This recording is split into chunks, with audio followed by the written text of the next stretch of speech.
The intel we got and we shared with the United States was absolutely clear. It was absolutely clear that they were working in a secret plan to weaponize the uranium. They were marching very quickly. They would achieve a test device and possibly an initial device within months and certainly less than a year. And certainly less than a year. The great Western leader, Benjamin Netanyahu, if you're not on his side, you're an anti-Semite. How about that? Keep it simple. And you're not on the side of civilization, which is at war for its very survival in 2025 AD. Airstrikes continuing and missile strikes in both directions. The Iranian regime continuing to rain death down upon Israel. Israel retaliating, and it's a back and forth. It's war. NBC News is hoping that Donald Trump will use U.S. military, maybe aircraft carrier strike group, maybe B-2 bombers to strike Iran. Looks like Israel may be requesting a bit of military help from the United States, and President Trump may not be. Now, it's kind of interesting. He's talked about no more far-off wars, no more and never-ending wars. And at the same time, he said Iran can never have nuclear weapons. And that's where the job of president becomes a difficult job. It's a hard job. It's a very hard job. I think I'd be good at it, though. I think I'd be pretty good. I'm quite good. And let me, because I tell you, going back and forth with my friend Seton Motley, smart guy, Seton Motley. And Seton Motley is, he put together numbers on I was talking about the Chinese and the reporting from Just the News and the New York Post that the FBI has turned once classified documents, they declassified documents, turned them over to Congress and Senator Grassley in the Senate to investigate further. Were the Chinese instrumental in Joe Biden's presidential victory in 2020?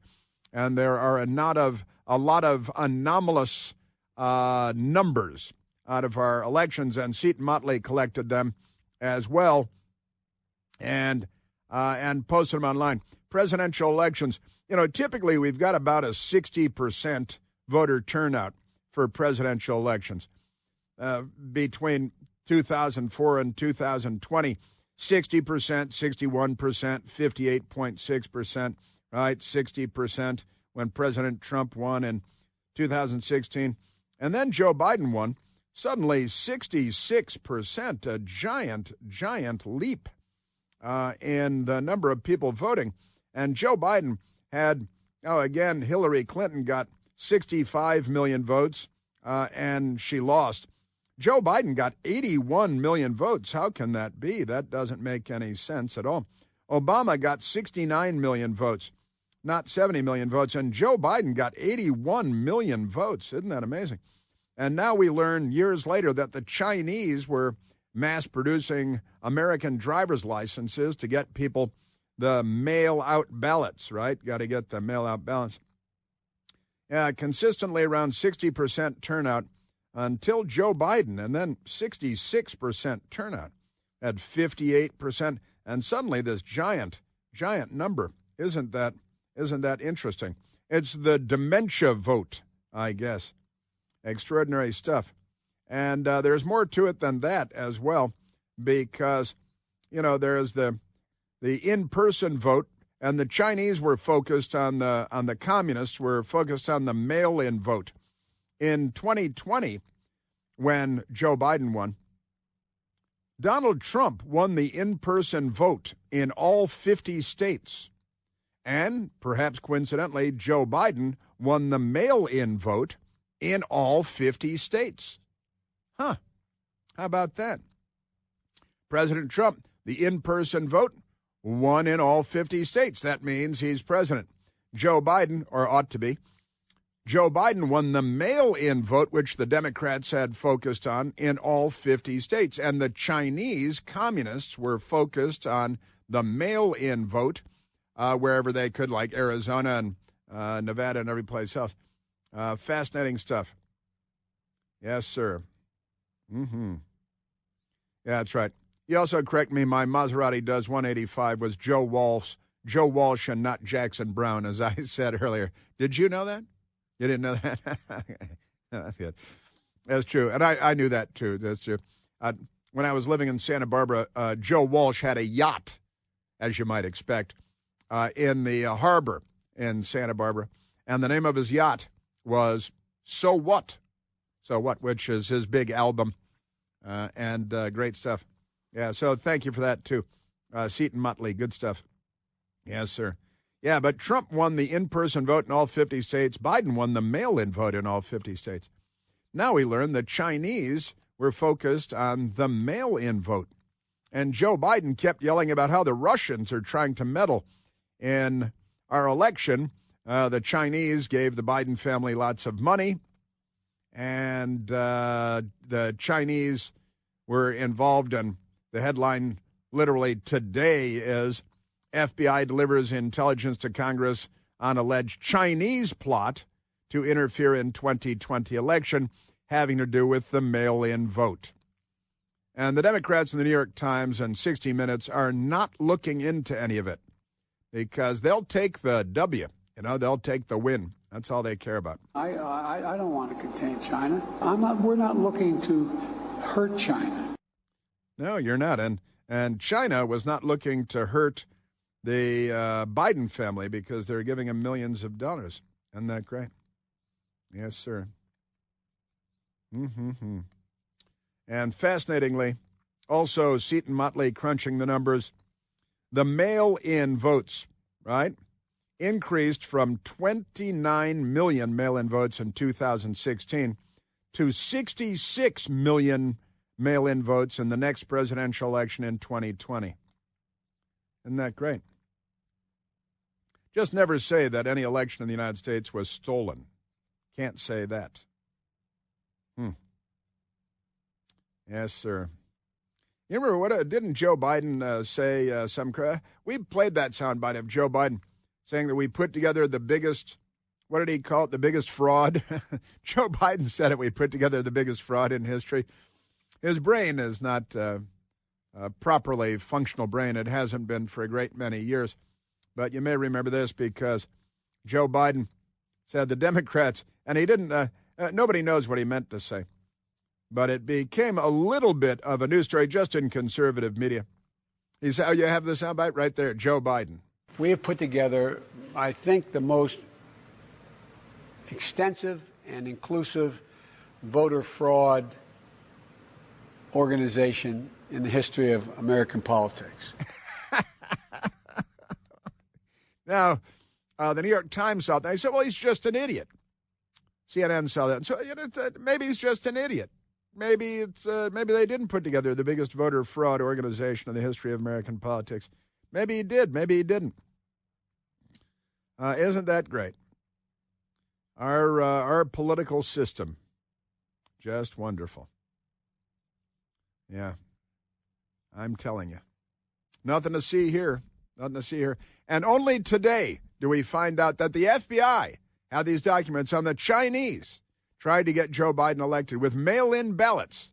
And then you look at the mail-in ballot numbers and you say, wow, isn't that fascinating? 2016, we had 29 million mail-in ballots, and then Joe Biden won in 2020, 66 million mail-in ballots.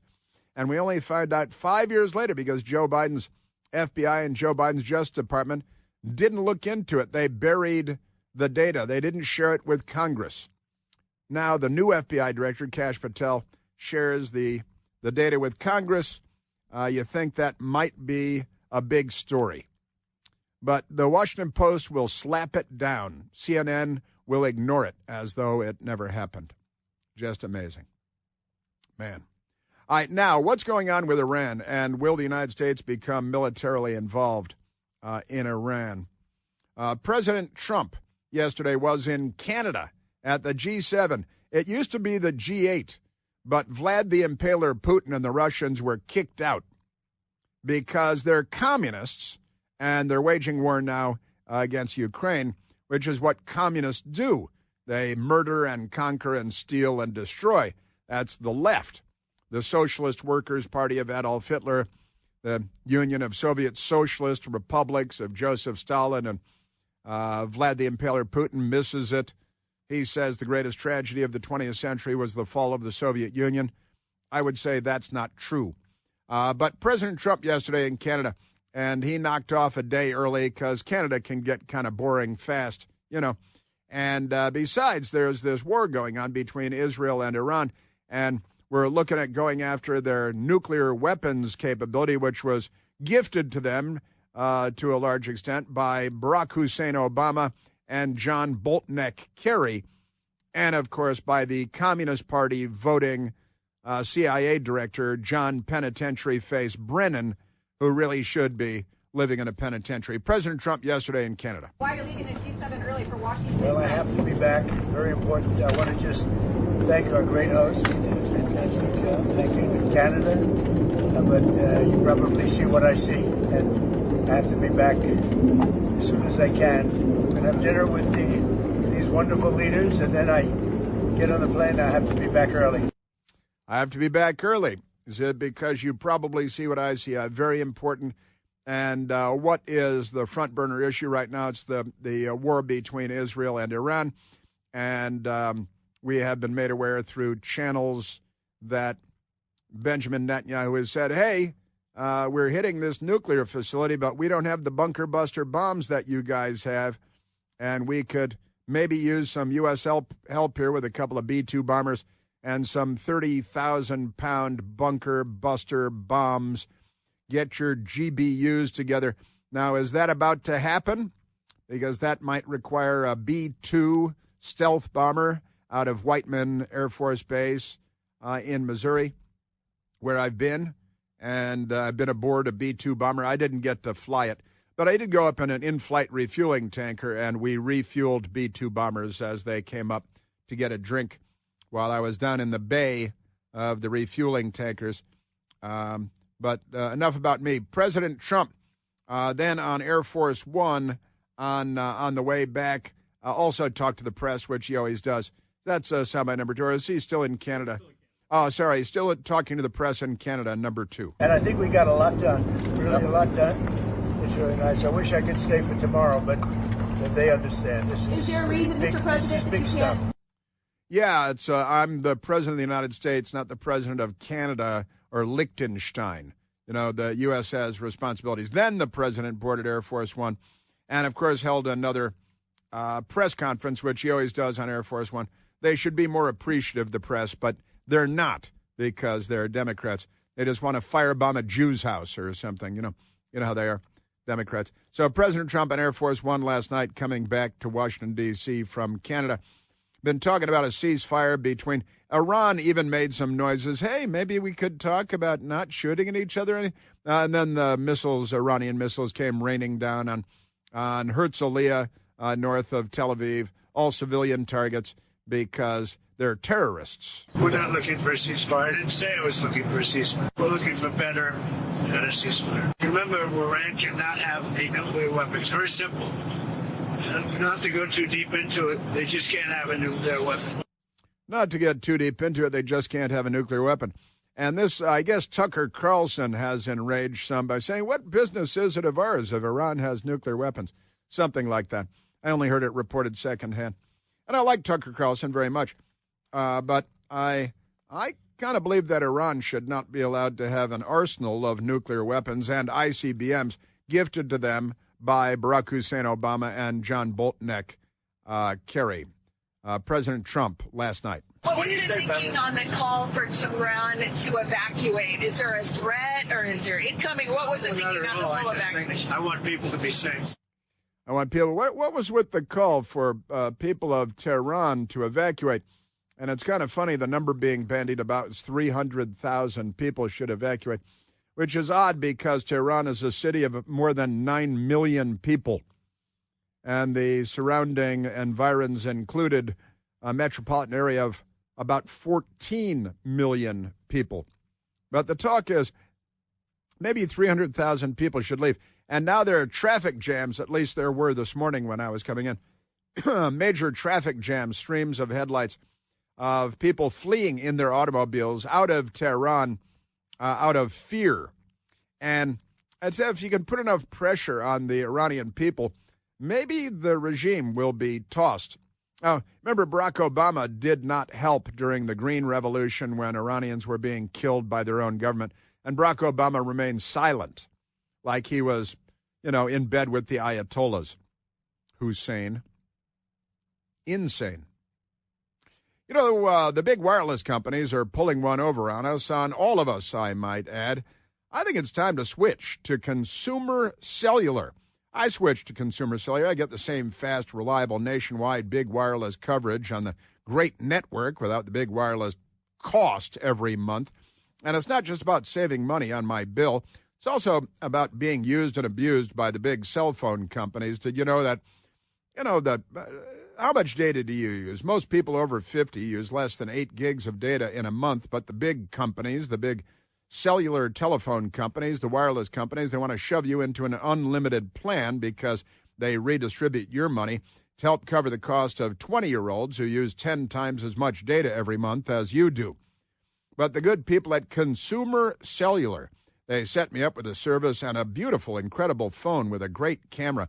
And it's really easy to switch. You talk to an actual person based right here in the United States, not a bot on a space platform. Real human beings who are actually helpful, and it only takes about 20 minutes to make the switch.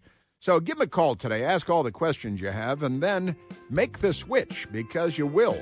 Call them at 1-800-760-0702. That's 1-800-760-0702. Yeah. Get back, Jack. So it's good to have friends out there. They correct you on things like Jackson Brown, and that's good. And the voting numbers, that's great. This whole internet thing may amount to something one day. And we remain at 888-630-9625. Chris here with a list of things that none of us should trust. The Washington Post, the New York Times, anything on CNN. Here's a list of things that I do trust. The Washington Times. Support real journalism for just $1 a week at washingtontimes.com/Chris. Now, here's kind of a fun note. Barack Obama's terrible Iran nuclear deal. I was corrected earlier, again, by a friend. The JCPOA, the Joint Comprehensive Plan of Action, which is widely known as the JCPOS. It's the JCPOS. Well, where's Barack Obama? And why isn't the media beating a path to Barack Obama's door to ask him about his JCPOA and the war in the Middle East now, since Barack Obama green-lighted all of this? The nuclear enrichment, the spinning the centrifuges, advancing their ballistic missile program. And where's the media?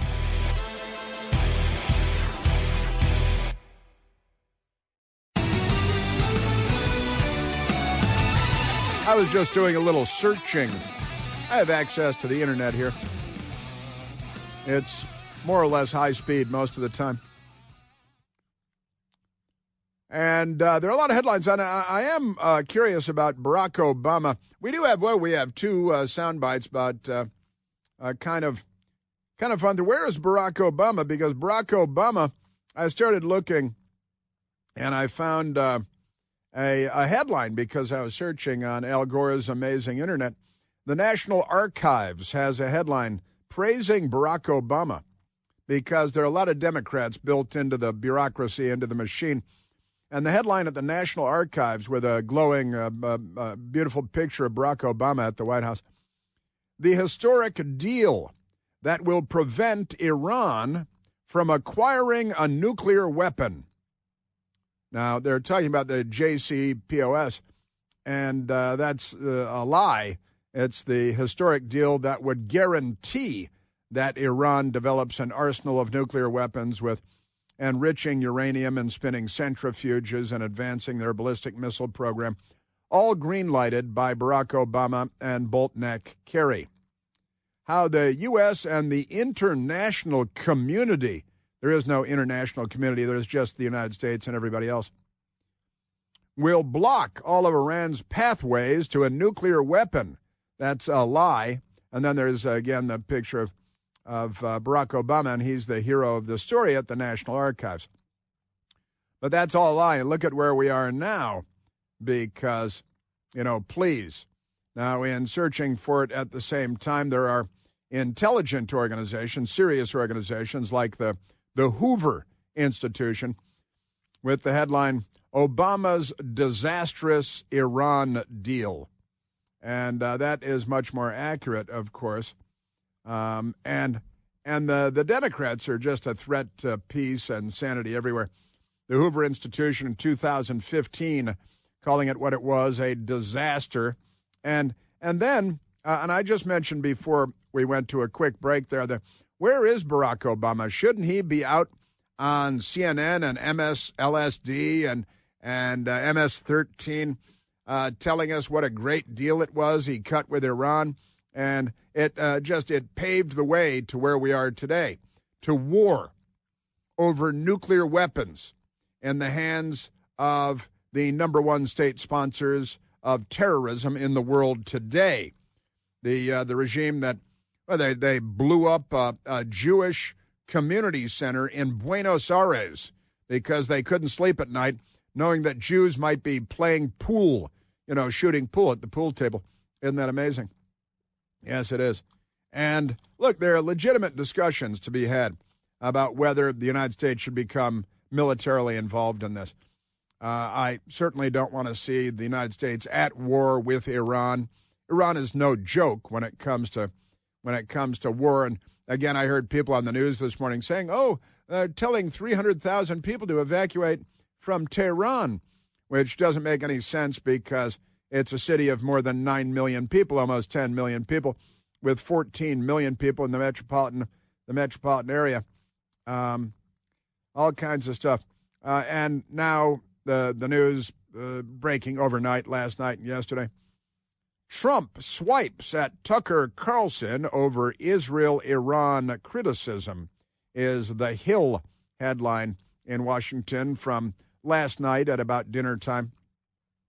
President Trump on Monday took a swipe at former Fox News host Tucker Carlson, who has, and look, he's a smart man and a good man, and he's on our side, Tucker Carlson, and also doesn't mean that I have to agree with everything that anybody says, but that's me. And Tucker Carlson, great. The situation is a touchy one, but President Trump took a swipe at Tucker Carlson. Tucker Carlson, who has in recent days been critical of President Trump's handling of the burgeoning conflict between Israel and Iran. And President Trump said, I don't know what Tucker Carlson is saying. Let him go get a television network and say it so that people listen. It's a little swipe, a little joke about no longer being on Fox News. Tucker Carlson has been an outspoken critic of any U.S. involvement in a potential war in the Middle East. That's perfectly appropriate. And he voiced frustration over Israel late last week, launching missile strikes against Iran's nuclear facilities that killed multiple top Iranian military officials. Tucker Carlson wrote that Trump was complicit in the act of war. It's Israel's war, but saying that Trump was complicit. Certainly an ally, a strong ally, a dedicated ally of Israel and of Netanyahu. Said what occurs next in the region will define Donald Trump's presidency. Well, that's quite possible. It is. In a post on X last week, Tucker Carlson called out warmongers. He used the word warmongers, who he said were calling on Trump to demand direct U.S. military involvement in a war with Iran. He specifically cited former Fox News colleagues Sean Hannity and Mark Levin, among others. I've got to say, if we can give Israel a couple of bunker buster bombs, although I don't think they can deliver the 30,000-pound bunker buster bombs that we can deliver with like a B-52 or a B-2 bomber, then I would like to see the United States military not dropping bombs on Iran. I would like to see that.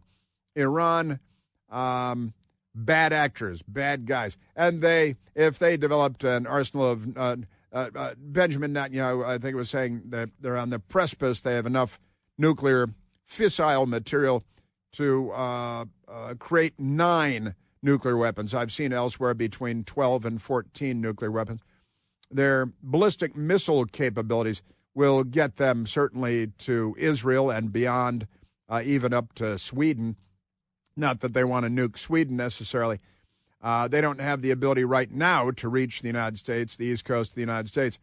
But they're working on that. Thanks to Barack Obama, they're getting better and better on that. Now, President Trump has a difficult conundrum, I would say.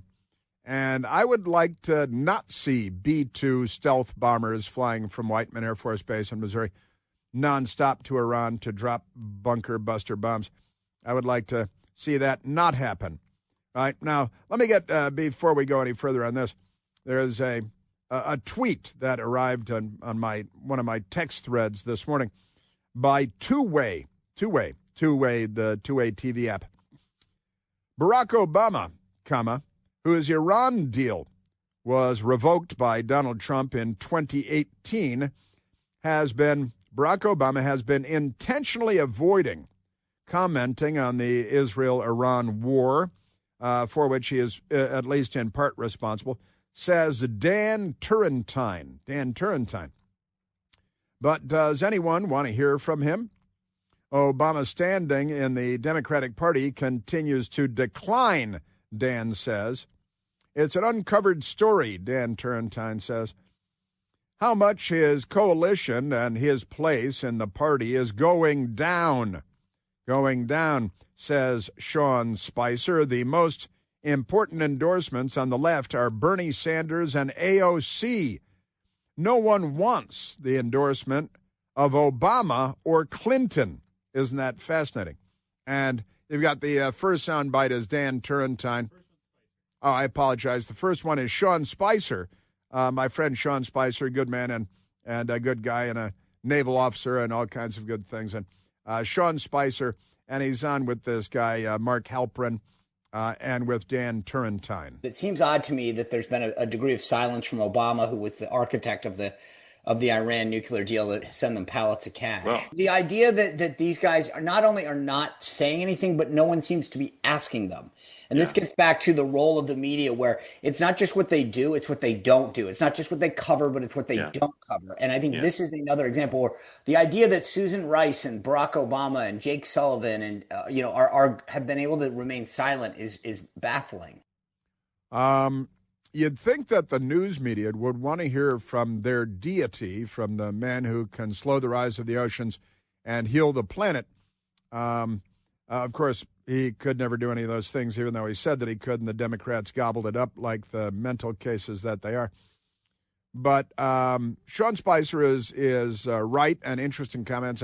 And why is it that the media, meaning the Democrats, and the rest of the Democrats have no interest in anything that Barack Obama has to say while there is war going on between Israel and Iran, and it was Barack Obama's JCPOS that set the table for where we are today. And then there's Dan Turrentine. One, you got to get Barack Obama in front of the microphone, right? And he's intentionally avoiding it. But two, or you say he got asked and he didn't answer. Obama's standing in the party continues to decline. I mean, you look at these most admired Democrats. Who do you see as the leader of the Democratic Party? Obama's down at 3%, 2%, 4%. Wow. Like, it's an uncovered story how much his coalition and his place in the party is just kind of going down. How about that? Isn't that amazing? Man, really, 3%. That is completely wild. And Dan Turrentine is a former Democrat Party operative, and now he does this political show, The Morning Meeting. It's Mark Halperin and Sean Spicer. But he's a Democrat guy, and he's, hey, nobody wants to hear from Barack Obama. Isn't that fascinating? Yes, it is. Yeah, let's go to Ilhan Omar. Ilhan Omar is a Democrat member of Congress. She's a radical. She's an extremist. She's anti-American. She's an anti-Semite. And She is from one of the world's great beep holes, and that is Somalia. She was born in the Moog. She was born in Mogadishu, but she left Mogadishu with her family. They fled during the socialist civil war in Mogadishu, and her family was involved with the socialists in that up the yin-yang. And Ilhan Omar left when she was 8 years old and went to a refugee camp in Kenya. Maybe met some of the Obama family there. And then came to the United States several years later with her family.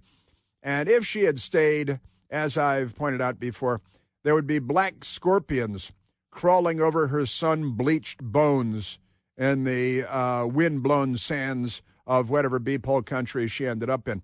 But she's not very grateful when it comes to being in the United States and being an American and being a member of Congress. Not very grateful at all. And she was asked, now, Ilhan Omar, Democrat squad member, hero of the media and the Democrat Party, but I repeat myself, and listen to Ilhan Omar on the State of the World today. The same week where we have a president who has deployed the military, who are trained to kill our enemies, not Americans, but our enemies, are in our streets. It's the same week that we are going to have a military parade. Can you imagine that image that is going to be coming out of our country? I mean, I grew up in a dictatorship. And you were I 8. don't even remember ever witnessing anything like that. That's because you left when you were 8 years old. And there was a lot to worry about because you're refugees fleeing one of the world's great beep holes.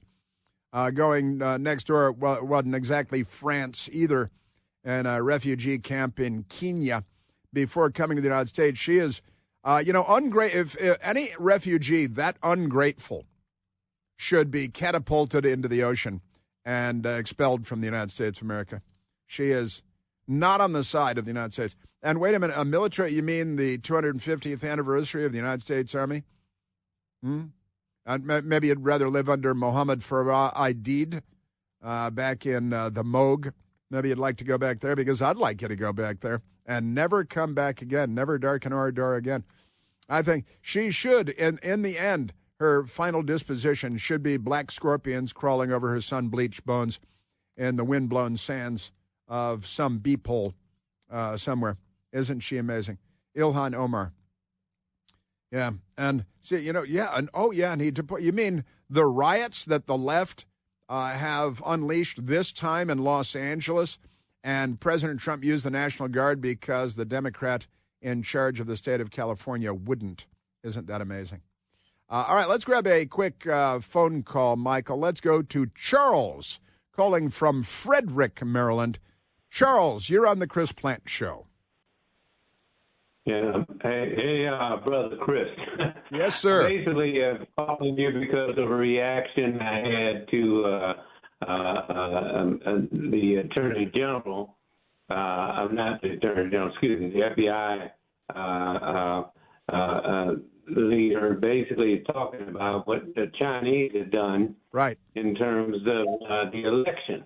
Yes. And the thing is that. It's funny. Over this weekend, we heard a lot of stuff about Donald Trump took in illegally as a dictator or whatever in terms of January 6th, in terms of that the election was basically fraud.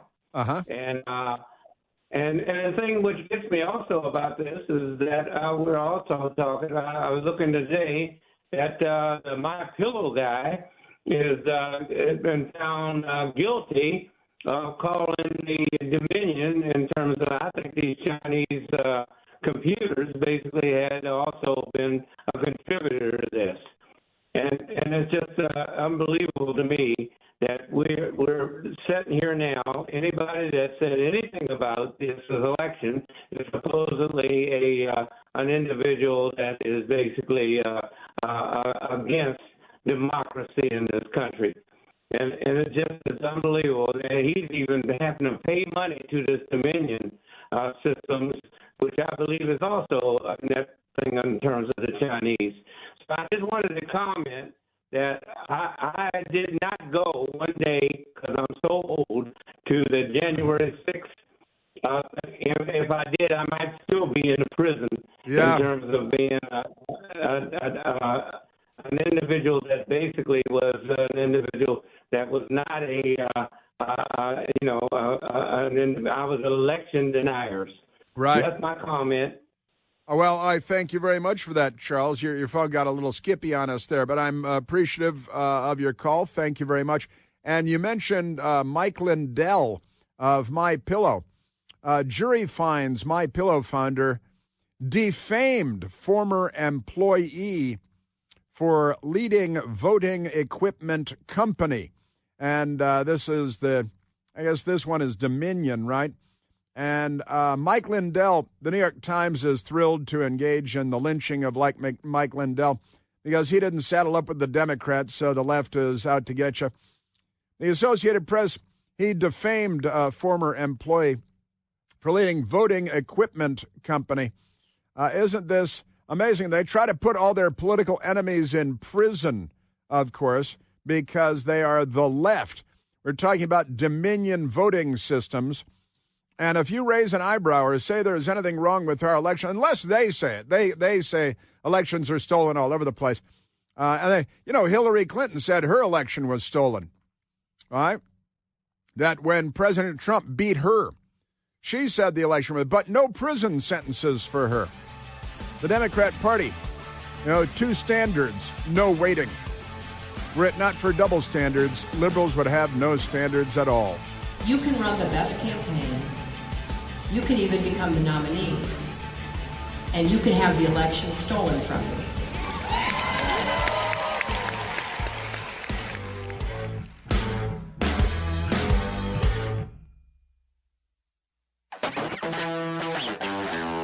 Senator Goldbar's Bob Menendez, the Democrat senator from New Jersey that was found guilty of bribery, and he reported to prison this morning, just within the last hour, to begin serving his 11-year prison sentence.